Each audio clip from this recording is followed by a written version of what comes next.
好，美中之间的战略角力啊，现在还有一个区域就是在拉丁美洲，就是在号称美国后花园的加勒比海跟南美啊。因为美国战争部长赫格塞斯他最新证实说，美军在委内瑞拉外海的国际水域对一艘被认定是贩毒船只发动了致命的攻击，结果呢，造成了船上4个人全数丧生。而这已经是9月以来美军在加勒比海第4次对于海上的类似目标有出手。更惊人的就是说呢，川普呢先前才刚宣布把加勒比海毒品集团认定是非法战斗人员，甚至他还说美国正处在非国际性武装冲突当中。不过五角大厦却明确的就是官员明确的这个说你要提供一个明确的毒品集团名单啊，可是没有办法给出来。所以呢，我们刚刚讲。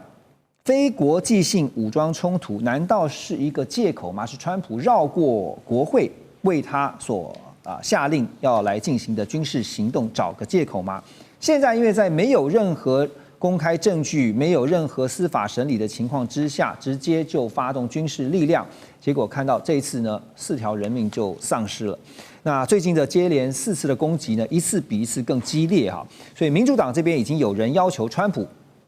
未来在进行类似的军事行动前，必须向国会申请战争权限。不过，川普宣布说，非国际性武装冲突的目的，那就是要这个避开国会的授权吗？现在也有人提出了强烈的质疑啊。所以，骆老师因为当川普提出了非国际性武装冲突，然后呢，把这些他认定是在海上进行非法毒品交易的人作为是非法战斗人员，他就找到了一个合理的借口啊。但是这样的一个决定会不会引发像是误判甚至是误杀无辜的平民呢？当然是也有这个可能性。但是我们从6月22号美国用他的那个专地飞弹去轰炸伊朗的核设施，你就可以看得出来，如果照着这样定义的话，也应该要向国会报备啊。可是美国去轰炸伊朗的核设施，也没有向国会报备，也没有经过国会的同意，所以根据美国自己的国内法，它叫做 War Powers Act， 或者是叫 War Powers Resolution， 那它也就规定说，武装冲突的话，总统所发布的军事行动必须在48小时之内向国会报告，而且它的行为呢不能持续超过60天。如果国会呢否决到这个军事行动的话，总统就不能继续采取这样的行动了。那根据国际法的话，叫武装冲突法。武装冲突法的话是规定国家与国家之间的这个武装冲突，所以川普有回避这个，他说这是非国际性的武装冲突。而且这次他的这个飞机战机跟这个潜舰呢，并没有侵入到委内瑞拉的国土，它是在距海岸线75公里的地方，所以并没有进入到委内瑞拉的领土，所以你不能说它是一个国家与国家的战争行为。那就好像我们的飞航情报机是大到100多公里，可是不能说有人在我们的100公里有军事行动，它就是跟我们是国家与国家之间的冲突。我想，川普政府主要是要回避这样的一个行为。那他认为，他把这个委内瑞拉这些毒贩就是定义就是恐怖行动，而且你要知道，委内瑞拉总统是被美国通缉的，那马杜罗他是美国5000万美金在通缉他只要有人能够举报他然后抓到马杜罗的话，美国愿意付5000万美金，这个价格是比宾拉登还要贵1倍。宾拉登当初才2500万，那马杜罗是5000万美金，所以他说大家都说他是全世界唯一的一个毒枭总统，也是有这样的称呼。因为我们知道委内瑞拉他也没有生产那个重要的这个毒品都是哥伦比亚生产，那哥伦比亚没有办法出口，所以他就绕道到转运从委内瑞拉出口。所以美国确实也觉得这个非常头痛，大部分的这些毒品都来自于这个委内瑞拉的运输，所以他一定要把这记点。又加上这个马杜罗呢，又不是川普喜欢的人，大家都认为，所以这个马杜罗当选是说作弊来的，选举作弊来的，所以目前有50个国家，包括美国，是不承认马杜罗是一个合法的政府，所以他们就一定要打他。那他其实终极目标也是把这个政权拿掉。那另外还有一个终极目标，委内瑞拉是相当大的石油生产国，它生产全世界18%的这个石油，而且都卖给中国，所以这也是他战略考量的一部分。所以刚刚像骆老师分析，其实就是在法上就国际法是合法的，可是呢，观感上面就会让人觉得你是在欺负别人嘛，哈，就是你想怎么样就怎么样，像连伊朗都是如此，那何况是委内瑞拉？那可是现在变成说，两国之间呢，美国跟委内瑞拉之间的这个冲突呢，感觉上好像就是越来越升高了，现在越来越紧张。委内瑞拉的国防部长啊，叫帕屈诺，他也公开表示说，其实他们有侦测到5架美国战机啊，在他们的海岸啊附近飞行。绝对是军事挑衅啊，是赤裸裸的军事挑衅。NBC 也引述了消息人士报道说，美军正在研拟要抨击委内瑞拉境内贩毒集团的作战计划，最快很可能就会在这几周内要展开。五角大厦甚至调动资源啊，就等川普一声令下，要对委内瑞拉的毒品实验室和贩毒中心发动，他们用一个形容词啊，外科手术式的打击。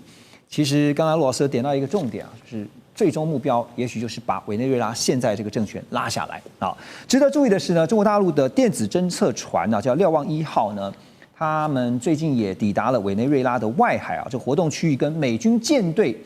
派在这个委内瑞拉外海这附近的这个舰队啊，美军舰队的区域是高度重叠的，所以外界也在想说，这会不会是美中2个强权的军事较量哈？那从太平洋呢，现在到了我们讲到说拉美这边、加勒比海这边，好，那所以我特别想请教吴老师啊，因为您学国际关系啊，特别是想，我们看背后，周老师也是哈，我们看背后就是说，美国是不是用这种方法，或者用军事行动，然后找到一个理由，也是很合理的理由，打击毒品，啊，缉毒。然后呢，实际上是在警告，就是比较亲中的政权，像是委内瑞拉现在执政的这个领导人啊，就是有点是杀鸡儆猴，因为委内瑞拉都这样子打了，其他拉美的国家就看着吧，是这样吗？我刚刚讲，因为老师在这边，我不敢太卖弄，但老师在了，让我们想到学校学到的啊，这个国家这个之间权力的运用，外交上是一个办法。那美国有强大的军事力是个办法。那这个区域呢，加勒比海、美洲。都把墨西哥湾都改名了，对不对？对，这显然就是美国的后院。所以美国如果看这个政权不顺眼，想把它搞掉，当然它有各种办法。刚刚讲几种办法，那美国过去的资料也显示，它 CIA 也可以来用啊，或者，但是我这里要特别强调一个舆论力。我们现在看到很多的资讯都是来自于美国比较主导的、西方比较主导的媒体，就那里面的各种的讯息，我们都要稍微保留一点点，因为那个对委内瑞拉一定是站在美国的立场，对委内瑞拉会比较不利。我们当然认为委内瑞拉可能这个总统是有问题，要不然那么多国家不承认他都有可能。可是他在他的国内一定也有人支持他，所以我们先要摒除这个说，谁是好人谁是坏人。那美国要用什么办法要把他干掉？各种可能性都会有。那但是媒体上，我刚刚特别讲，这个舆论力是国家权力要素很重要的一项。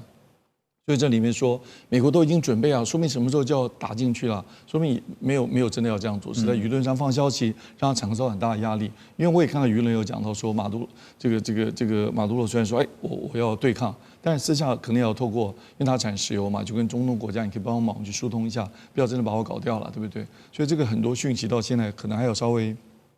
保守以对，不见得一定会在2-3周之后就出现军人就攻进到这个委内瑞拉国家之内去。但是如果真正发生这种事，我们也不用太意外，因为川普现在真的是依附这种天不怕地不怕，就牛仔街上马上就拔枪的这种风格啊。对，他想要在有限的他的期限这个任期之内啊，要把这么多事情都要搞定啊，这个缉毒啊，这个移民啊，非法移民全部要搞掉，所以他这个一不小心他这样做，或者是就使用了非常强大的力量，尤其现在国内，不管是国会或者是民主党，对他都没有什么制衡的力量啊。对，所以他如果他把他的国家暴力实行到推到这个极限，这个也不能会太意外，所以我们还要再观察一下。对，所以现在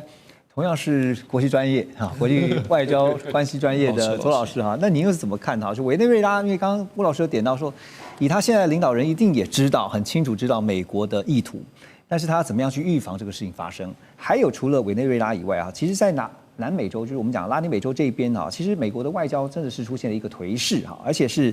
特别点到是像一向亲美的哥伦比亚。那哥伦比亚呢，从韩战呢之后就跟美国在并肩作战，一直都是铁杆盟友哈，但现在出现这个态度上180度的大转变啊，不但这次在联合国的大会上面批评美国跟以色列，另外呢。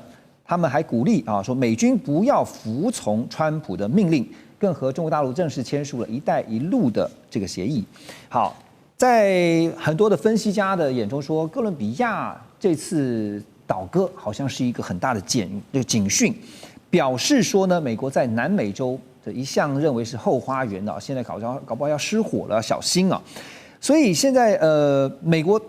在南美洲这个地方，万一势力不像是以前的话，他当然不可能坐视不管啊。所以包括现在提到的委内瑞拉也好，哥伦比亚也好，美国接下来会怎么样去处理它的后花园，万一有一天失火的问题？当然，他就可以用委内瑞拉做一个样本嘛，做一个示范了。就是说，如果他真的把这个马杜罗弄下台的话，那当然其他国家就会不得不这个对美国另眼相看，就会有所忌惮，而且呢，可能就会言听计从。我觉得就是看他这个对于马杜罗的处理了，因为其实在这个第一次川普的时候，那时候国际上就有很大的辩论，到底要不要承认他。或者说要不要采取行动？在拜登时代，美国那时候做了很多的报道，就是说这个选举的过程是违法的啦。这个中间就是说马杜罗当选的那个，他说有很多的这种所谓这个可能是有这种作票啦或者这些事情情况，发动舆论战。对，但是结果最后没有采取行动，那结果他还是继续，政府还是继续啊，最后反而是他的竞选对手必须要流亡啊。那所以这样的情况下，当然大家就不会把美国的话当一回事嘛。所以现在就看他怎么对付这个委内瑞拉。那当然这样也可能也要看中国大陆会采取什么样的行动啊。因为事实上来讲，也有的分析就提到，就是说，委内瑞拉现在已经被美国这个把它弄掉了一艘船，死了17个人。那中国大陆强烈谴责之外，有没有采取行动？那如果中国大陆没有采取行动，大家会不会觉得是说，中国大陆好像说的比做的还多？因为事实上，这前面一次发生类似的情况，就是在伊朗，因为那时候美军轰炸伊朗嘛，你从国际法的角度来说，你怎么可以去轰炸人家国家呢？就算他有这个所谓大规模毁灭性武器，也不构成你轰炸的理由啊，因为自有这个国际原子能总署去处理它嘛。那更何况你还没有证据证明他已经拥有这个武器嘛？对。但是中国大陆也是谴责。可是如果中国大陆要采取立场，就采取动作的话，他有什么立场？您觉得？当然就是在拉美这一块，就是在，因为其实他这边不是没有资产的比如像说像委内瑞拉当然是中国大陆就是像这中南美洲国家向中国大陆采购武器最多的国家，因为美国从2006年禁止他采购美国的武器嘛，那所以说在美国的这个禁令封锁之下，他只能向中国大陆采购。对，第二个这个其实中国大陆在这个地方。也有其他国家向他采购武器了，像阿根廷啊、什么玻利维亚、厄瓜多啊。但是还有一点，这个地方很多军人都是到中国大陆去受训啊。在2015年开始，去中国大陆受训的就比到美国的还多。然后从2020年到现在又成长了5倍，那表示说他跟这个北京的关系是非常密切的。那这样子的一个密切的关系，有没有可能被用出来？作为委内瑞拉跟美国叫板的一个武器，这个当然周围这些国家都在看嘛，对，所以，而且实际上之前在海地，因为海地也是我们中华民国的邦交国，海地那个时候中国大陆也派了100多名的维和部队在那里，所以当然100多名部队不是很多，可是表示说他也在这个地方部署过，跟他这个使用过他的武力。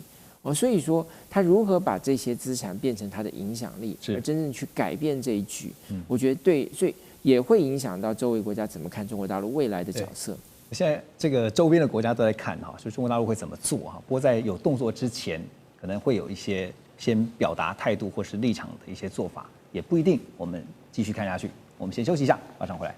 2025全球局势必须关注，中美赛局牵动地缘风险，连带影响台海两岸未来。环宇全世界，关心全世界，权威分析，专业观察，客观立场。每周6日，请您准时锁定，一同关心全球大事的瞬息万变。